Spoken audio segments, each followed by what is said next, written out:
Gas সরবরাহে চাপ পড়ছে, মেনে নিল মোদি সরকার। একযোগে তোপ ইরান ইসরায়েলকে। দেশের জ্বালানি নিরাপত্তাই সরকারের প্রধান লক্ষ্য এবং প্রয়োজন হলে রাশিয়া থেকেও এলপিজি কেনা হবে, জানিয়েছে বিদেশ মন্ত্রক।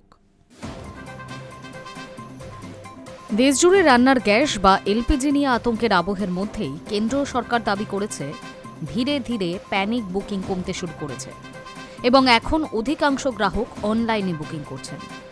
কিন্তু আন্তর্জাতিক পরিস্থিতির প্রভাবে এলপিজি সরবরাহে চাপ পড়েছে বলে স্বীকার করেছে মোদি সরকার। বিদেশ মন্ত্রকের মুখপাত্র রণধীর জেসওয়াল বলেন, দেশের জ্বালানি নিরাপত্তাই সরকারের প্রধান লক্ষ্য এবং প্রয়োজন হলে রাশিয়া থেকেও এলপিজি কেনা হবে। পাশাপাশি ইরান এবং ইসরায়েলকে একযোগে নিশানা করে জেসওয়াল বলেন, জ্বালানি পরিকাঠামোর ওপর হামলা অগ্রহণযোগ্য।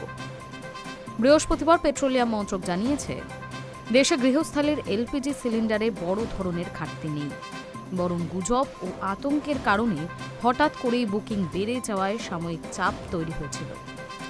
এই পরিস্থিতি সামাল দিতে গত কয়েকদিনে এলপিজি উৎপাদন প্রায় 28% পর্যন্ত বাড়ানো হয়েছে।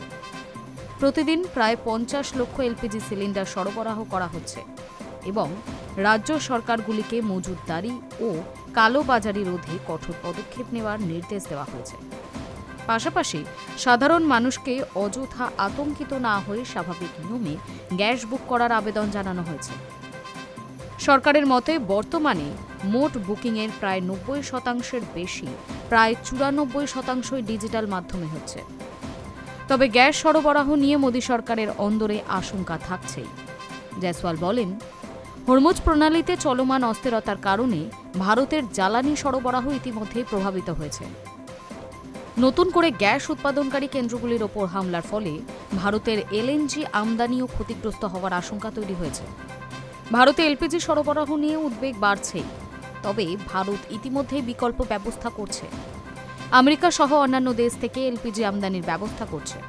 প্রয়োজন হলে রাশিয়া থেকেও এলপিজি কেনা হবে, কারণ দেশের জ্বালানি নিরাপত্তাই সরকারের প্রধান লক্ষ্য। ইরান ইসরায়েল দুই দেশকে নাম না করে আক্রমণও করেছে ভারত।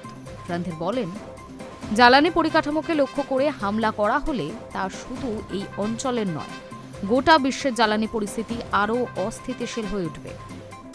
উল্লেখ্য, বুধবার ইরানের বৃহত্তম গ্যাস উত্তোলন কেন্দ্র সাউথ পার্সে হামলা চালায় ইসরায়েল।